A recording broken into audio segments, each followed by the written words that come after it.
Hello, hello, hello, my darlings.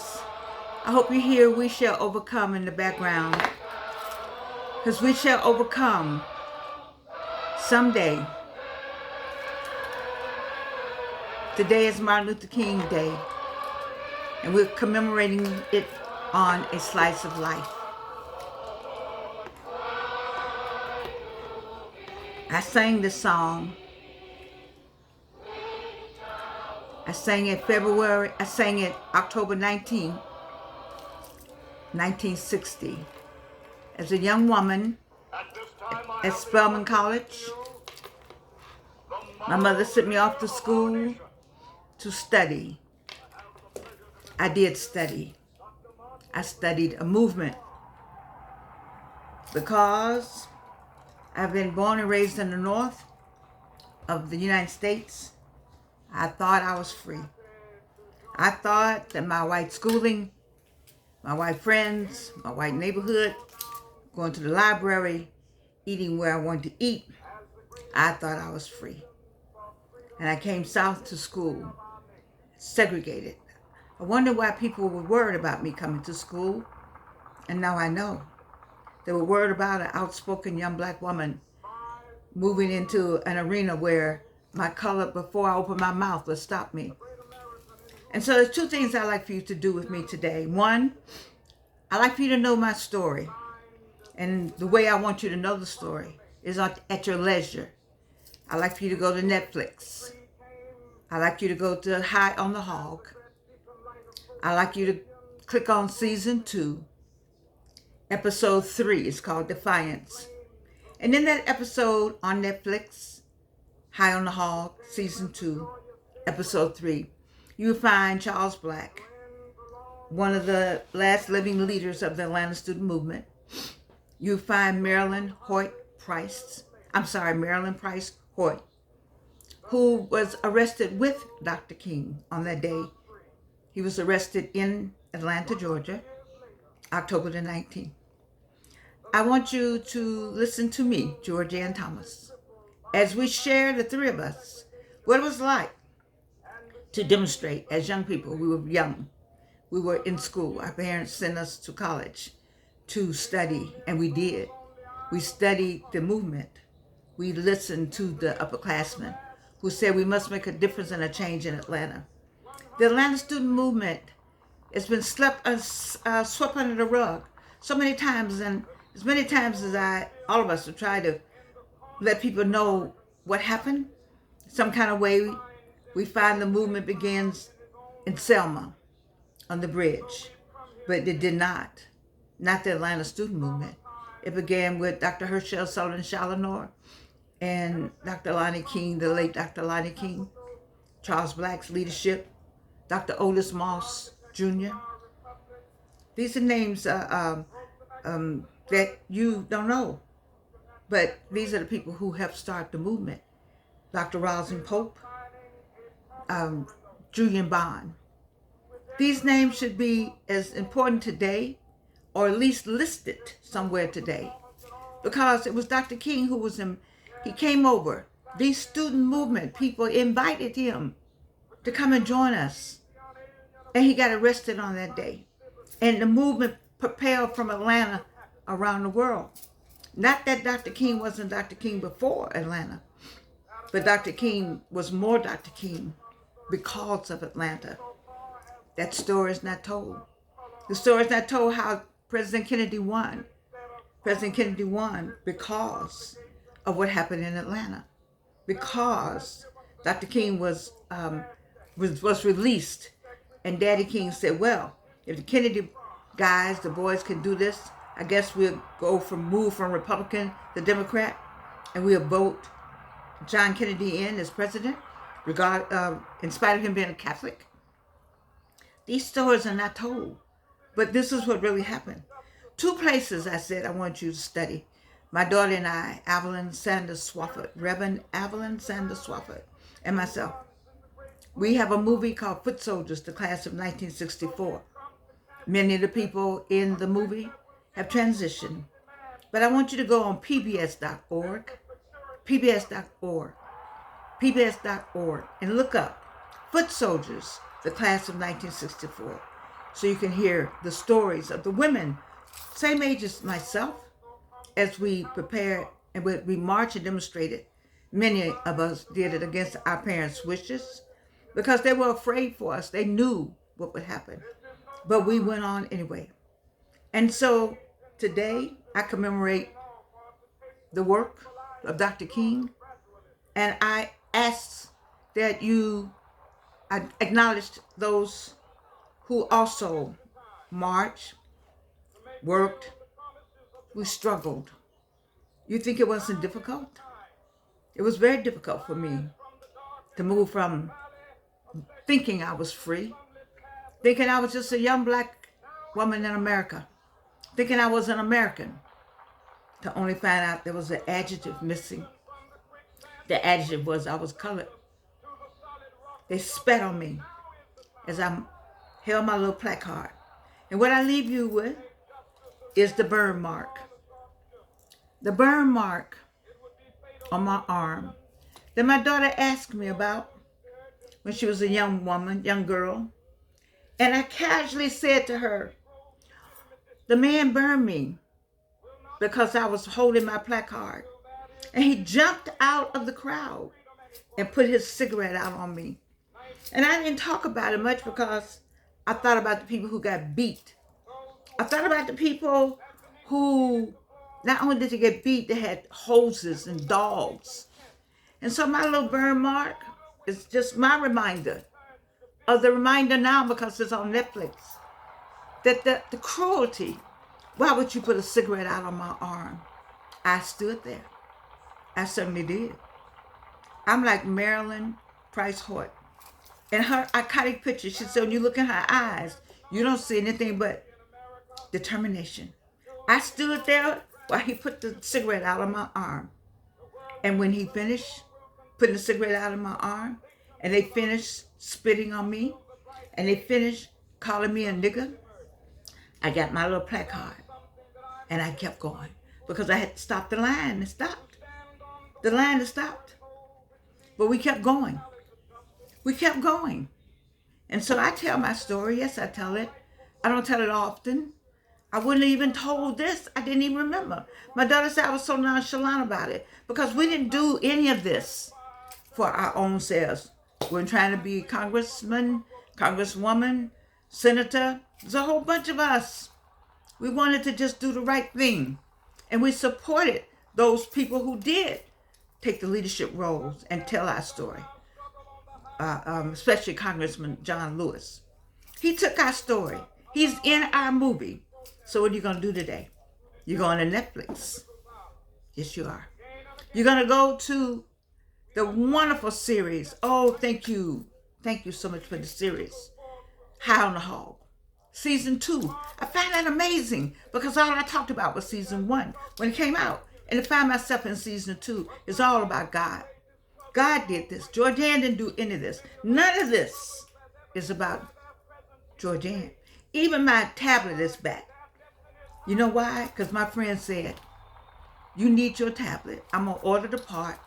Your son-in-law ordered the part. And I'm gonna give another one. Because he and your daughter were good enough to get this going for you. And I'm going to step in and make sure you get your tablet. Thank you for the love.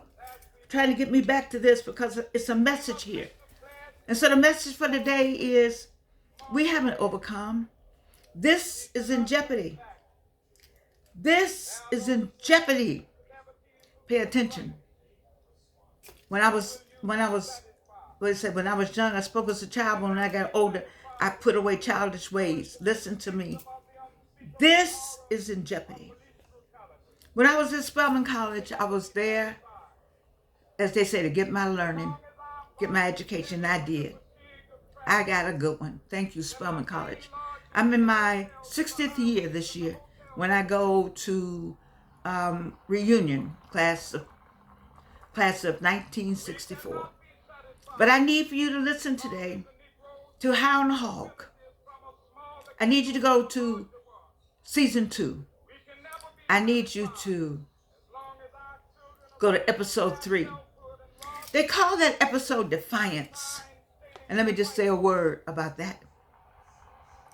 There was a defiance on all our parts. Don't think it was not. Some kind of fear came over me. I had my little placard. Didn't know anybody. Didn't have anybody here, not from here. But I had my little placard. Because I was determined. I could go to the Walgreens and I could go to the dime store in Gary and in Chicago. But I couldn't do it here. That was disturbing to me, you see. But defiance has changed. Defiance is when we did High on the Hog. But you watch how defiance, even from the time we did the filming and the time of the release this past Thanksgiving to where we are now. We seem to have gone from defiance to being deflated. If we're deflated, we may be diminishing.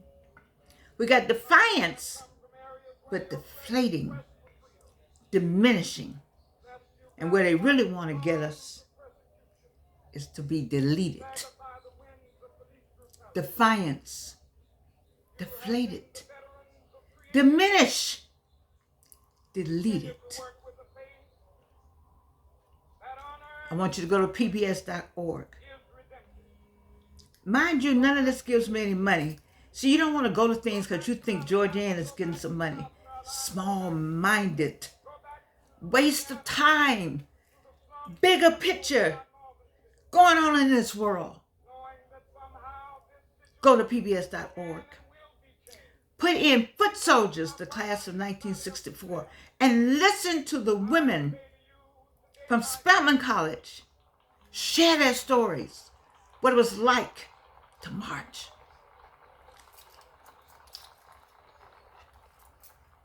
I can't do anything about this, Mark. By this time, may or may not, I don't know, the person is living, his descendants. You see, we never talk about the descendants. White people don't want to talk about the descendants, but some of you are descendants of the same people who spat on me. Yes, you are, and you know that, but you don't want to say that. And so I won't point fingers. It's only one finger I'm going to point back here. This is in jeopardy. What are you doing about it? We shall overcome. I sang that song with so much pride. I sang it over the years with so much pride.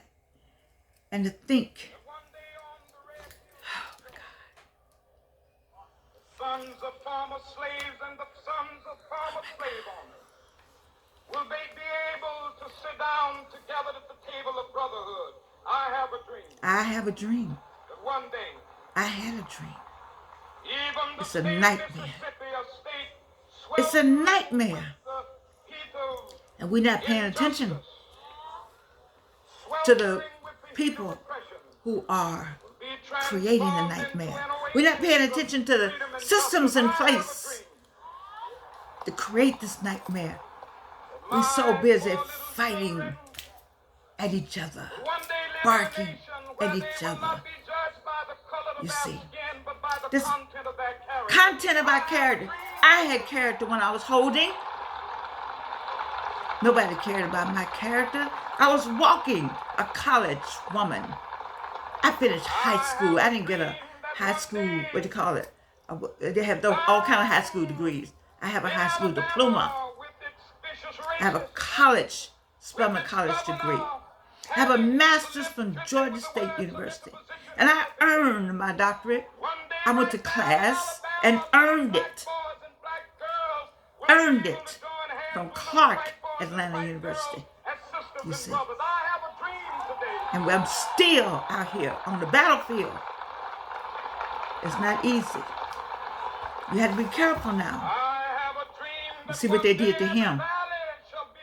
What you think they'll do to somebody like me? And so I thank you for joining us, Slice of Life, today as we commemorate Dr. Martin Luther King. I remember when the riots in Chicago. My daddy, I guess he was out. He was out protesting, I'm not sure. Some kind of way. He got pushed We will be able to transform the jangling some kind of way. discords of our nation His neck got into broken a beautiful symphony of in some brotherhood. kind of way. With this faith, He left me we will be able to in work together, to pray 1968, together, to April. struggle together, to go to jail together, I was to pregnant. stand up for freedom together, They knowing never that met. we will be free one day. But here we are, This will be the day. January 15, 2024. This will be the day when all of Still, will be able still to sing with new meaning. waiting. My country, tears of thee. My country, 'tis of thee. Sweet land of liberty. Sweet land of liberty. Of thee I sing. I sang that in high school. I believed it. I came south and went to the waiting room and missed the sign that said colored and white. Go to pbs.org. Go to Netflix. Let freedom ring. I hope one day that I said, well, I'm tired of singing that song. But it's still powerful. Because we're still waiting. We shall overcome. We shall overcome. We shall overcome one day. I don't know when. We're in trouble, America. I love you. You know more about me now. You know I'm just not doing this. It's serious to me. Moving my people forward. Trying to get us to move forward and remember our purpose. Not to give up on ourselves. Personally, individually, collectively, the African diaspora. Listen to what he says. Free at last. Free at last. I thank God Almighty. I want to be free at last. But we're not there yet. You think you're free? You're a fool if you think that. I love you, and you can't do anything about it.